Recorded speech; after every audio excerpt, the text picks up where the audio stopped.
I'm especially glad to be here at the Governor Albert Brewer Legacy Lunch today. Governor Brewer indeed was a dedicated public servant, committed to good government, so well respected, and it's just fitting that a luncheon like this that highlights good ideas that can become public policy would be named in his honor. And I am personally proud to participate in this luncheon today and to be here for his legacy.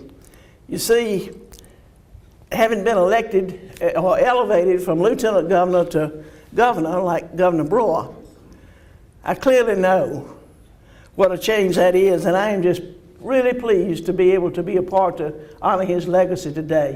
In 1962, I attended Alabama Girls State, and in 1962, Governor Brewer was then Mr. Speaker. He was 34 years of age and Speaker of the House of Representatives, and I'd just been elected Lieutenant Governor of Alabama Girls State, and he was the first, sure enough, legitimate state top official that I'd ever met, and our friendship and relationship continued many years. So I am deeply honored to be with you today at this first Governor Albert P. Brewer Legacy Lunch. Y'all keep it up. It's a great tribute to a great man. It's also good to be joined today, Governor Perdue and Governor Garinger. We appreciate y'all being with us today. Wish I'd heard you speak, but I've read your bios and y'all had a lot of information to share. So thank you for being with us in Alabama today. Y'all have probably heard it said that elections have consequences. What do we mean by that? Elections have consequences. Why is it important to pay attention to and be involved in the political process? Well, the answer to both of those questions can be answered in two words: public policy. You see, elected officials set public policy, and public policy affects everyone. Public policy determines what our budget priorities are going to be, how we'll run our state agencies, and it also determines how we will focus government services. Public policy is what drives government action, and it absolutely determines the direction that state government goes and whether it will have quality and be effective or not. Public policy. And we don't need just public policy just for the sake of having public policy. We need public policy that is sound, reasoned, and very helpful. And I think it has to be not only sound and reasoned, but it has to be aimed at achieving certain outcomes and certain goals. That's certainly how I approach serving as governor and setting policies. And because of the importance of public policy, I'm especially grateful for organizations like PARCA, the research you do, and how willing you are to share the results of your research, because y'all support a free exchange of ideas, you support policies which are effective, and you look for real solutions that can bring a positive outcome to our state. Now, it's not enough just to identify a problem. Anybody can do that. But what we need is to be able to find and work towards solutions that will bring real results, and sound policies do just that. As Governor Garinger and Governor Perdue could attest, much of a governor's policy is devoted to economic development and/or education, or both. In Alabama, we've created a positive pro-business environment which encourages new investments by firms and encourages existing firms to expand. In Alabama, we realize that when a business is successful, our people are successful. When businesses do well, our people do well, and thereby our state does well. But we don't want our businesses to just survive. We want them to thrive. Recent news has made it clear that what we are doing is working.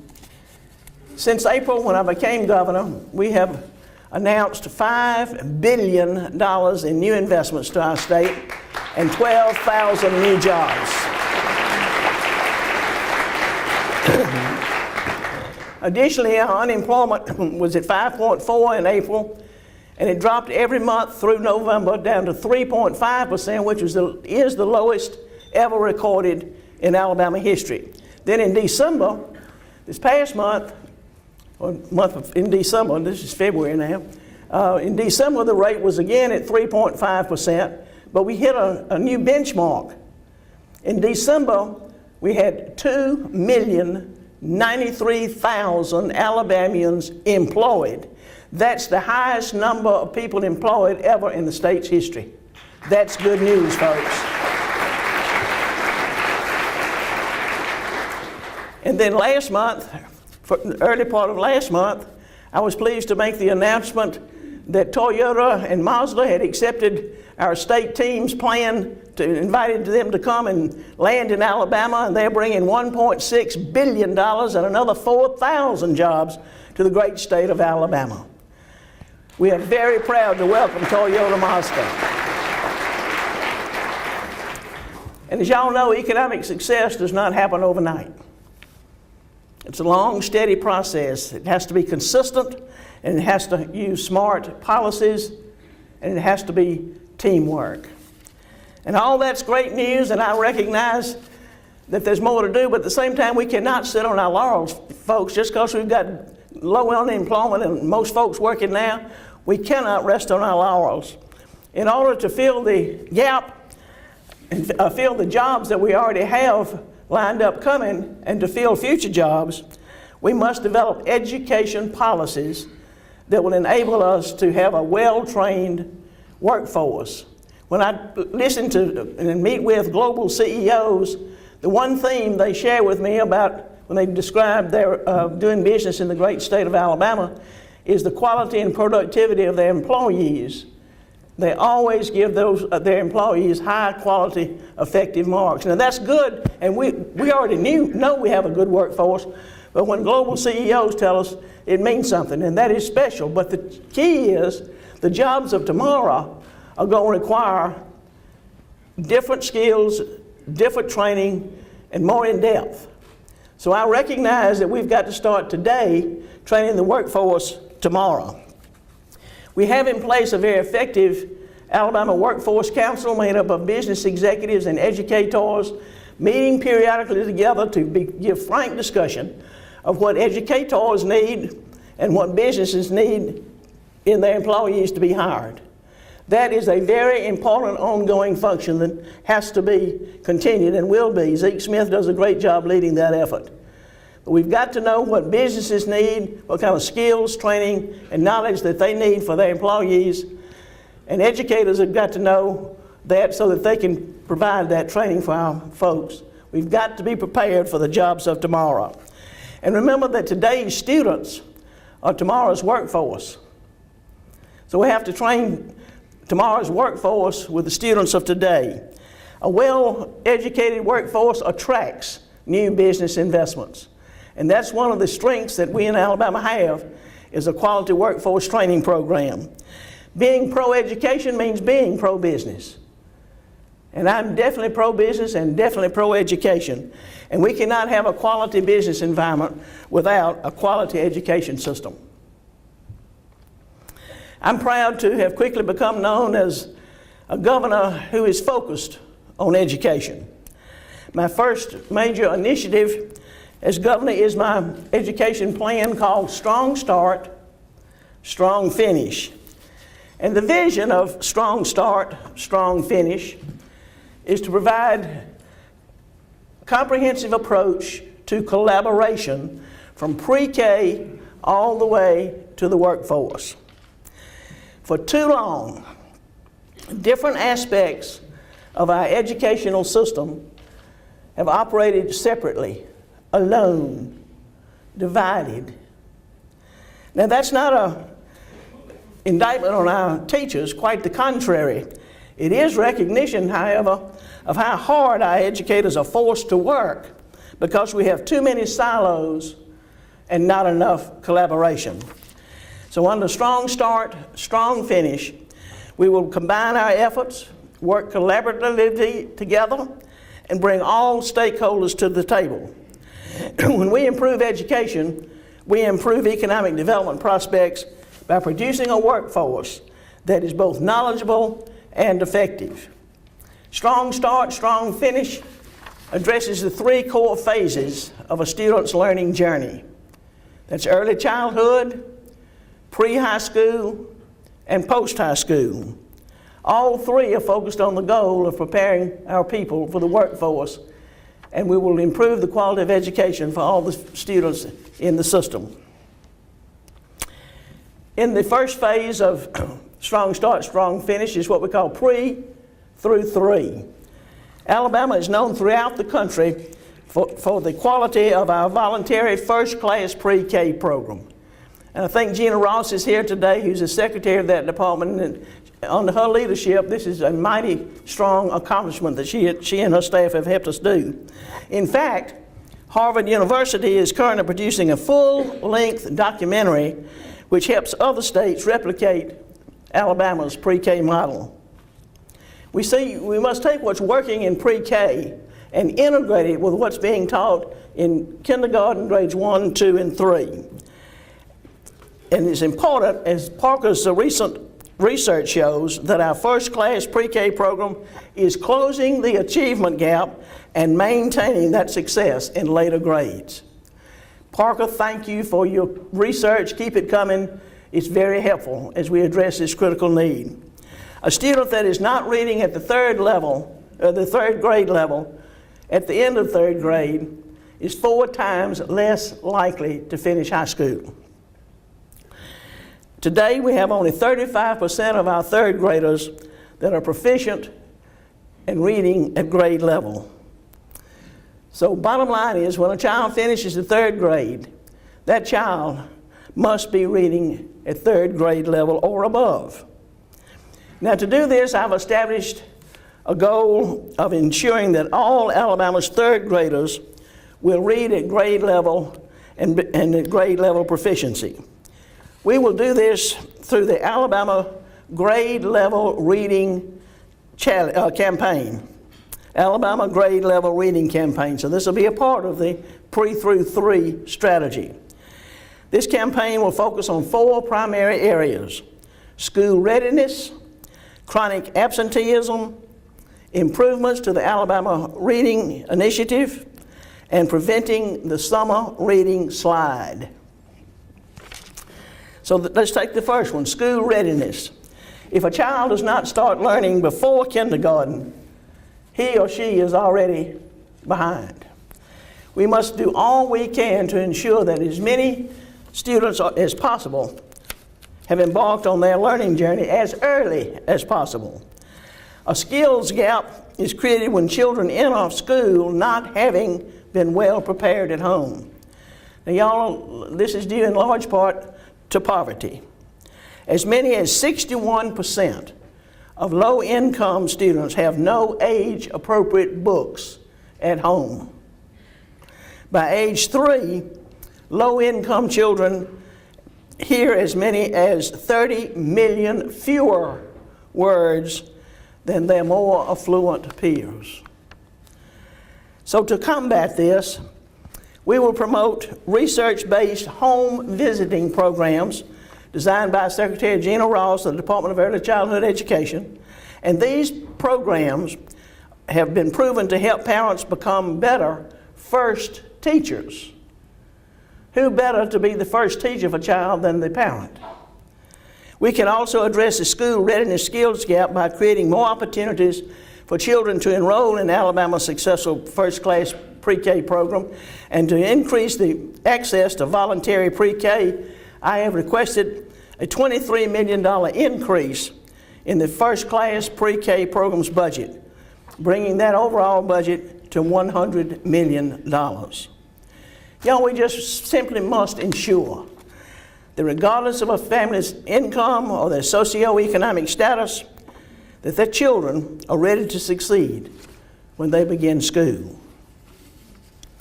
The second part of this campaign is chronic absenteeism. And one of the biggest obstacles we have to a child's learning is chronic absenteeism. If a child is not at school, he or she is just missing out on what's taught. It makes sense. You've got to be at school to learn at school.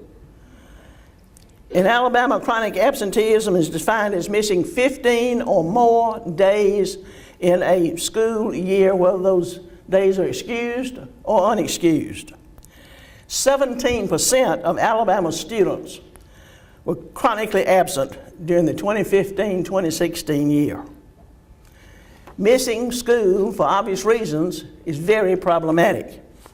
Kindergartens who miss 10% or more of school days have lower academic performance when they reach the first grade, and they are certainly more likely to not reach grade level reading proficiency by third grade. We've simply got to bring attention to the perils of missing school. Young people must attend school. I'm working with the State Alabama Department of Education to also add chronic teacher absenteeism to the A2F report card.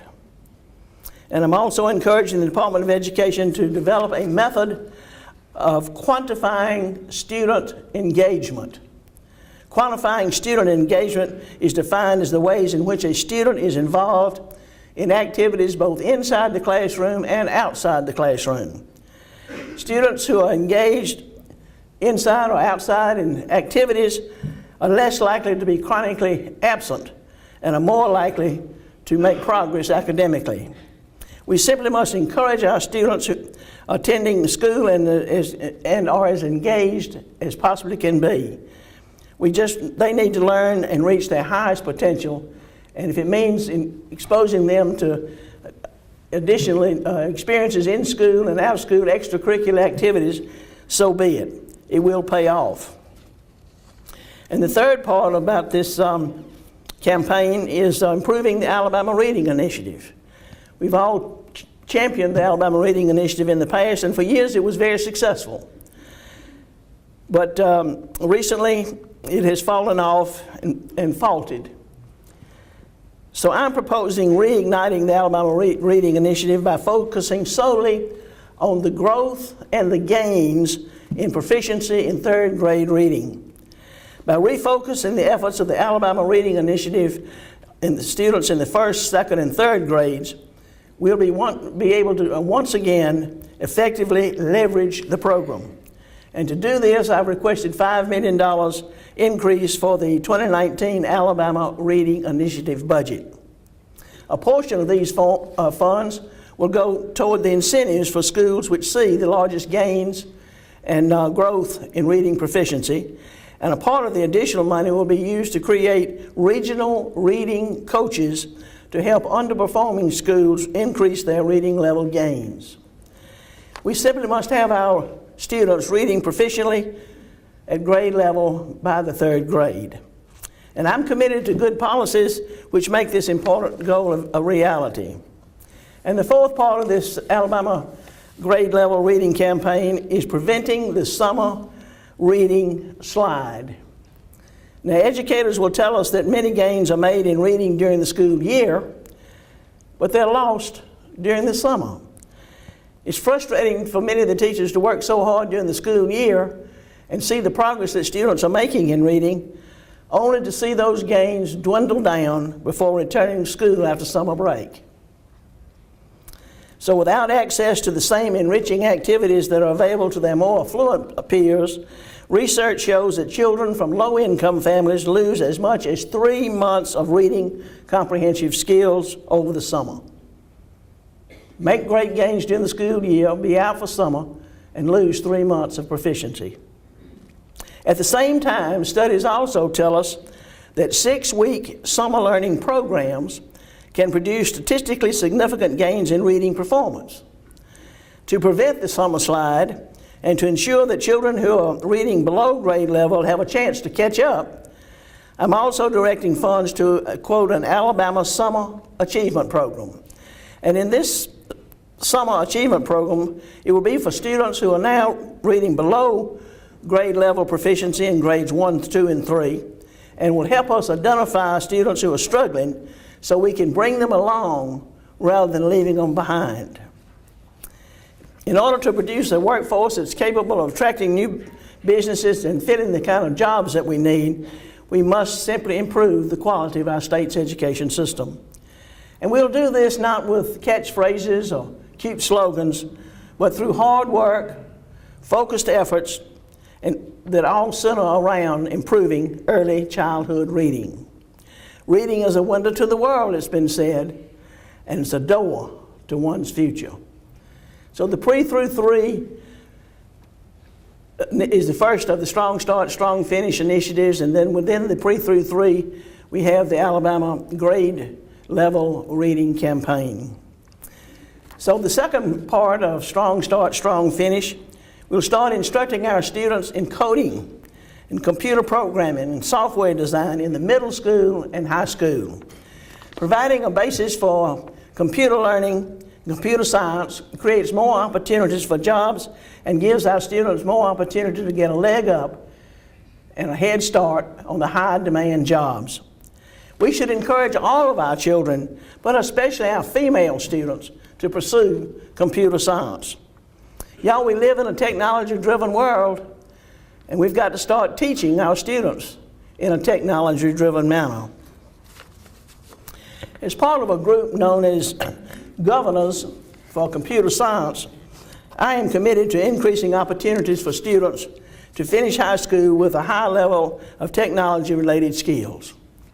We will do that in part through the formation of the Alabama School of Cyber Technology and Engineering, which will be based in Huntsville.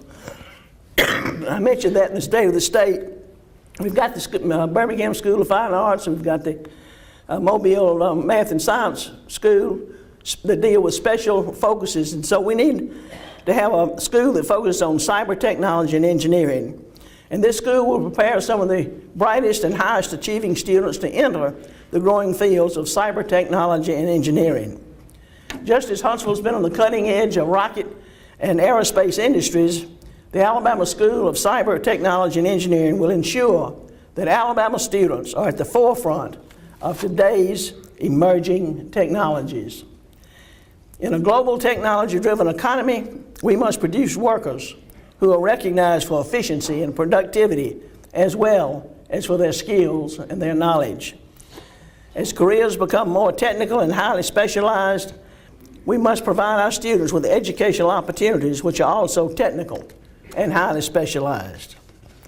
And the third part of Strong Start, Strong Finish deals with the fact that we must train our people for the jobs of today and the jobs of tomorrow. So the third part of Strong Start, Strong Finish is called Advanced Training, Better Jobs. Through Strong Start, Strong Finish, we will ensure that our students graduate high school and then go on to earn at least a post-secondary certificate or degree. We can achieve this goal in part through work-based learning. Work-based learning prepares students to use their knowledge and the work situations and moves educational training from the classroom out into the real world. When our people start and finish with when our people have a strong start with their education, they will have a strong finish when they get to the workforce. Recently, Alabama was one of 6 states to be awarded a grant by the National Governors Association, of which Alabama is a member, to participate in a policy academy focused on scaling high-quality work-based learning. And through this academy, Alabama will expand work-based learning opportunities which connect youth and young adults with careers in science, technology, engineering, and math-intensive industries. Our goal for work-based learning is to be a standard component of Alabama's education system, thus aligning our workforce readiness and economic growth.